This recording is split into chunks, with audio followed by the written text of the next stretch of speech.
White House Press Secretary Karine Jean Pierre views herself as a historic figure. And this is how this makes her into also a dangerous advocate. Listen to her describe herself in this short clip. A year in this role, there's been a couple of things that has made me incredibly proud. Many things have made me incredibly proud to be at that podium during this historic moment. Again, this is a historic administration. I'm a historic figure, and I certainly walk in history every day. But this is also a historic making. Okay, so here's why she considers herself to be a historic figure. And fair enough, she is the first gay female Black press secretary, and hence she views herself through the lens of being a stakeholder, the lens of being somebody who has to uphold certain and defend certain positions, even indefensible ones.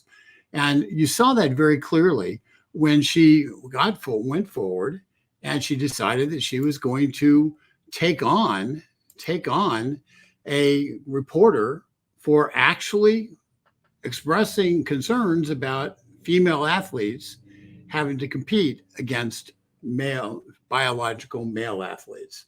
So here she is in that regard, telling everybody why it is dangerous to consider the question of whether biological male athletes should be able to compete against women.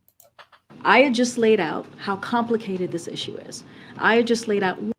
What would the president say to parents out there who have daughters, let's say from high school, for example, who are worried that their daughter may have to compete against a male, a person born male, and there could be directly in physical athletic competition and worry about their daughter's safety? So look,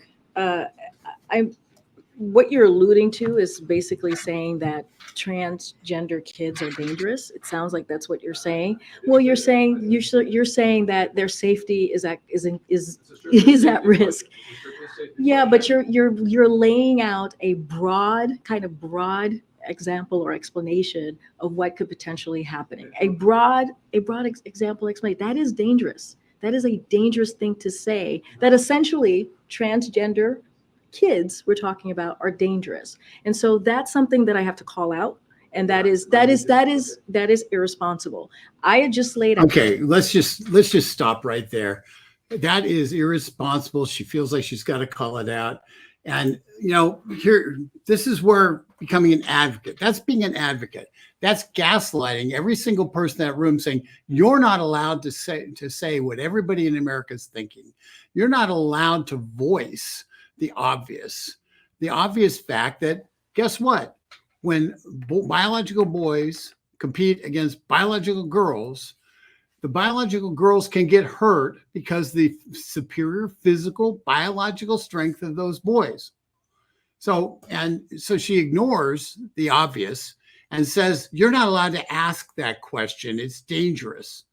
And shuts down a man who may have a daughter who's competing against biological boys and is concerned about her safety. Now, this happened, by the way, in light of interviews, and I'm going to just show you a short clip from a Megyn Kelly interview with a biological girl. And the part I've shown is just the actual volleyball game and the exact play where the biological girl got knocked out because of a spike by a biological boy. The biological boy, you'll see it coming right now. Let's see here. I got to get it over to the right thing. Okay, so here we go. Take a look at this. Happened. You're on that's the trans player that we have the green circle around, spiking the ball right into your face, and down you go. The trans player is obviously larger, very powerful spike. And I mean, it doesn't look like you even had a chance to respond at. And so what you have here is an exact example where a young lady, a senior in high school, ends up being knocked out because somebody who is physically stronger, biologically stronger, was able to hit a ball harder than they were used to. and hit her right in the head and knocked her out. Just knocked her cold right on the spot. That's what happened. So, and in this world where we're dealing with concussion protocols for players and the damage, the brain damage, which is what a concussion is, it's a brain damage. When you're dealing with concussion protocols and the like, we can't dismiss the dangers of a concussion. So what happens? This woman ends up being injured because she's playing against a physically stronger male athlete who's playing in a girls' game. And Karine Jean Pierre says, gee, it's irresponsible to talk about this. It's irresponsible to talk about anything related to the dangers of competing supposedly equally in female athletics with people who are physically stronger.